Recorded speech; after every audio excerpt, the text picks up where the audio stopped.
ലാലേട്ടനെ മലയാള സിനിമയുടെ രാജാവാക്കിയ കഥ രാജാവിന്റെ മകൻ. ആ സിനിമയാണ് നമ്മൾ ഇന്ന് ഡിസ്കസ് ചെയ്യാൻ പോകുന്നത്, അല്ലേ ചേട്ടാ? രാജാവിന്റെ മകൻ എത്ര പ്രാവശ്യം കണ്ടിട്ടുണ്ട്? ഞാൻ കുറച്ചായി കണ്ടിട്ട്, പക്ഷെ 2-3 വട്ടം എന്തായാലും കണ്ടിട്ടുണ്ട്. ഡയലോഗ് ഓർമ്മയില്ലേ? ഒരു ഫേമസ് ഡയലോഗ് ഓർമ്മയുണ്ട്. നമ്മുടെ പ്രിൻസ്, ആ രാജാവിന്റെ മകൻ എന്നുള്ള ആ ഒരു ഡയലോഗ് ഇല്ലേ, അത് കറക്റ്റായിട്ട് പറഞ്ഞാൽ എനിക്ക് പറയാനറിഞ്ഞൂടാ. Vincent Thomas, I am a prince, underworld prince, അധോലോകങ്ങളുടെ രാജകുമാരൻ. രാജാവിന്റെ മകൻ ശരിക്കും ഏത് കൊല്ലം ഇറങ്ങിയെന്ന് ഓർമ്മയുണ്ടോ? അയ്യോ, അതെനിക്കറിഞ്ഞു. 86 ജൂലൈയിലാണ്. അതിപ്പോ 39 കൊല്ലം.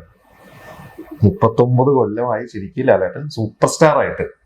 അതിനു മുമ്പ് ഹീറോ ആയിട്ടൊക്കെ ഉണ്ട്, പക്ഷെ രാജാവിന്റെ മകനാണല്ലോ രാജാവാക്കിയത്. അതെ, ആ സിനിമ ശരിക്കും ഒരു ജൂലൈ മാസമാണ് ഇറങ്ങിയത്.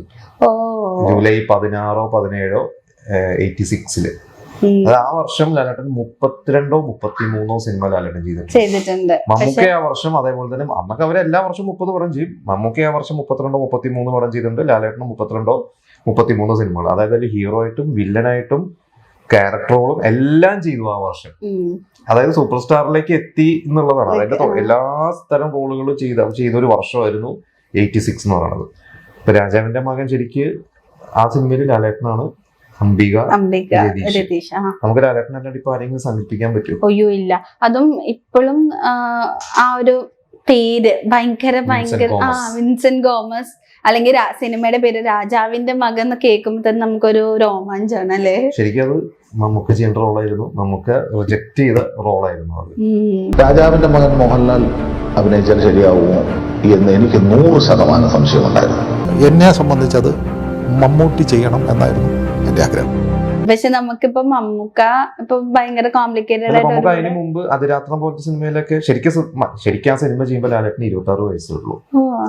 മമ്മൂക്കയാണ് ശരിക്കും അന്ന് ഇതുപോലത്തെ ഒരു അണ്ടർവേൾഡ് ഒക്കെ ആയിട്ട് അതിരാത്രം ലാലേട്ടൻ ആ സമയത്ത് വില്ലൻ റോളുകളായാലും സൈഡ് റോളായാലും പിന്നെ ഹീറോ ആയിട്ടൊക്കെ ചെയ്യുന്നുണ്ട്. ഈ പ്രിയദർശൻ കോമഡി സിനിമകളിലൊക്കെ ചെയ്യുന്നുണ്ട്. പിന്നെ ഉണ്ട് 10-ാം മുദായം പോലത്തെ സിനിമയിലൊക്കെ ഹീറോ ആയിട്ടൊക്കെ ഒരു അണ്ടർവേൾഡ് ഇതൊക്കെ ചെയ്തിട്ടുണ്ടെങ്കിലും ഫസ്റ്റ് ഓപ്ഷൻ അന്ന് മമ്മൂക്കയായിരുന്നു. അന്ന് മമ്മൂക്കയാണ് ശരിക്കും ടോപ്പ് ഹീറോ.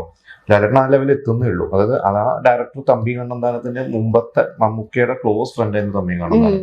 ഈ രാജാവിന്റെ മകന്റെ സ്ക്രിപ്റ്റ് റൈറ്റർ എന്ന് പറയുന്നത് ഡെന്നിസ് ജോസഫ്. മമ്മൂക്കയ്ക്ക് നിറക്കൂട്ട് പോലത്തെ സിനിമ മമ്മൂക്കയുടെ സ്വന്തം റൈറ്ററാണ്.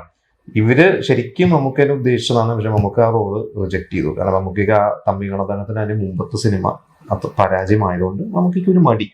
അങ്ങനെ എന്തോ അവര് തമ്മിൽ സുഹൃത്തുക്കളാണ്, പക്ഷെ അവര് തമ്മിൽ എന്തോ ഒരു വാക്ക് തർക്കമൊക്കെ ഉണ്ടായിരുന്നൊക്കെ പിന്നീട് ഈ ഡെന്നിസ് ജോസഫിന്റെ ഇന്റർവ്യൂലൊക്കെ കേട്ടിട്ടുണ്ട്. അപ്പോ വാശി പുറത്ത് തമ്പി കണ്ണന്താനം പറഞ്ഞു, നീ ഇല്ലെങ്കിൽ ഞാൻ മറ്റവനെ വെച്ച് ചെയ്യുമെന്ന് പറഞ്ഞ് ലാലേട്ടൻ അന്ന് കഥ പോലും കേൾക്കണ്ട, ഇവരുടെ സിനിമ എന്ന് പറഞ്ഞപ്പോ തന്നെ ലാലേട്ടൻ ഓക്കെ പറഞ്ഞു. പക്ഷെ ലാലേട്ടൻ എന്ന് പറഞ്ഞു കഴിഞ്ഞപ്പോ അന്ന് ഉണ്ടായിരുന്ന പ്രൊഡ്യൂസേഴ്സ് ഒക്കെ പിന്മാറി. അതായത് ലാലേട്ടൻ അന്ന് ഇങ്ങനെ ഒരു അണ്ടർവേൾഡ് ഓണായിട്ട് ലാലേട്ടനെ വെച്ച് ചെയ്യാൻ ഒരു ധൈര്യം അന്നത്തെ പ്രൊഡ്യൂസേഴ്സിന് ഇല്ല. അങ്ങനെ തമ്പി കണ്ണന്താനം തന്നെ ആളുടെ കാറ് വരെ പണയം വെച്ചിട്ടോ ആണ് ആ സിനിമ ചെയ്തത്. എല്ലാം പണയത്തിലാക്കിയിട്ട് ആ സിനിമ ചെയ്തത്. ശരിക്കും അതിന് വലിയ ബഡ്ജറ്റ് ഒന്നും ഇല്ല, പക്ഷെ ആ സിനിമ നമുക്ക് കാണുമ്പോൾ മനസ്സിലാവും. പക്ഷെ എന്തോ ഇപ്പൊ ഈ ഒരു ബാക്ക് സ്റ്റോറി കേൾക്കുമ്പോ ഞാൻ ആലോചിക്കുന്ന ഇപ്പൊ ആ സിനിമയുടെ പേരെന്താ, രാജാവിന്റെ മകൻ. അതേപോലെ ഇപ്പൊ ലാലേട്ടൻ നമ്മുടെ മലയാള സിനിമ ഭരിക്കുന്ന ഒരു രാജാവാണ് മാറി. രാജുമോൻ ഒരിക്കൽ എന്നോട് ചോദിച്ചു, അങ്കിളിന്റെ ഫാദർ ആരാണ്? ഞാൻ പറഞ്ഞു, ഒരു രാജാവാണ്. അതിൽ ശരിക്കും ആ സിനിമയുടെ ഷൂട്ടും അതേപോലെ തന്നെ മമ്മൂക്കയുടെ വേറൊരു സിനിമയുണ്ട് 1000 കണ്ണുകൾ എന്ന് പറഞ്ഞ്, അത് ഡയറക്ടർ ജോഷി ഡയറക്ട് ചെയ്ത. ഈ 2 സിനിമയുടെ ഷൂട്ട് ഒരേ സമയത്താണ് നടക്കുന്നത്. പക്ഷെ എല്ലാ തിയേറ്ററുകാരും സിനിമ ഇൻഡസ്ട്രിക്കും ഒക്കെ പ്രതീക്ഷ ആ സിനിമയായിരുന്നു. അത് 1000 കണ്ണുകൾ ജോഷി, ഡെന്നിസ് ജോസഫ്, മമ്മൂട്ടി. ഇത് തമ്പി കണ്ണന്താനം, ഡെന്നിസ് ജോസഫ്, മോഹൻലാൽ. പക്ഷെ ഈ സിനിമയ്ക്ക് വലിയ, അതായത് ഡെന്നിസ് ജോസഫ് പറഞ്ഞത് ഈ സിനിമയുടെ സ്ക്രിപ്റ്റ് 5-6 ദിവസം കൊണ്ട് എഴുതി. 1000 കണ്ണുകൾ 2.5 മാസം കൊണ്ട് എഴുതി. അതിനായിരുന്നു ഏറ്റവും കൂടുതൽ ബഡ്ജറ്റും അന്നത്തെ ഏറ്റവും കൂടുതൽ ബഡ്ജറ്റ് സിനിമ. 2 ഒരേ സമയത്ത് ഷൂട്ട് നടക്കുന്നു. ഈ സിനിമയുടെ രാജാവിന്റെ മകനും ഇപ്പൊ കണ്ടു കഴിഞ്ഞാൽ എറണാകുളം പരിസരങ്ങളൊക്കെ തന്നെയാണ്.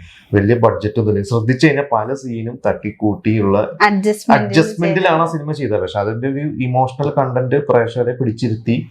പിന്നെ അംബിക അന്ന് സ്റ്റാറാണ്.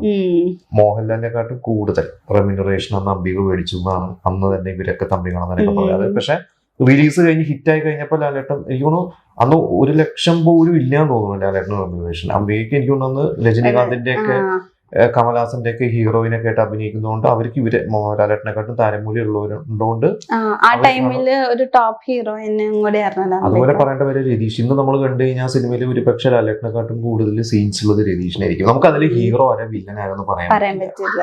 ഒരു കണക്കിന് നോക്കിയാൽ ലാലേട്ടന്റെ ക്യാരക്ടർ ഇച്ചിരി നെഗറ്റീവ് ഷെയ്ഡും കൂടെ ആയിരുന്നു. ടോൺ ആണ് ആ ക്യാരക്ടർ. വിൻസെന്റ് തോമസിന് വേണ്ടി എന്താ പറയാ സ്വാർത്ഥതയ്ക്ക് വേണ്ടിയിട്ട് ചെയ്യുന്നു. അപ്പുറത്തെ പൊളിറ്റീഷ്യൻ ആളുടെ കരിയറിന് വേണ്ടിയിട്ടും ചെയ്യുന്നു. ശരിക്കും ഇത് സിഡ്നി ഷെൽട്ടന്റെ ഒരു ഇംഗ്ലീഷ് നോവലാണ്.